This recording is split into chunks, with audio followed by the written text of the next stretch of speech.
Hello everyone! On today's episode of Get Smart with Swap Smart, we will be teaching you how to hard reset your LG Stylo 3 Plus. Before we begin, make sure your device is powered off by pressing the power button.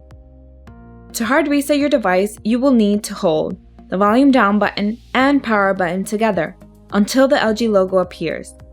Quickly release the power button and then immediately press the power button again while still holding the volume down button. Okay, let's give it a try. Hold the volume down button and the power button together until the LG logo appears. Only release the power button and now quickly press it again. You will then release all buttons once the factory reset screen appears. Do you have old devices not being used at home? Trade them in for cash at swapsmart.com. It's quick and easy. Now, use the volume down button to select yes and confirm by pressing the power button.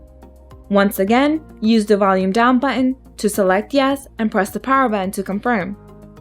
Wait for the factory reset to complete and you're done. If you found this video helpful, please subscribe to our channel, like the video, or leave a comment. We'd love to hear from you. Thank you for watching. Until next time.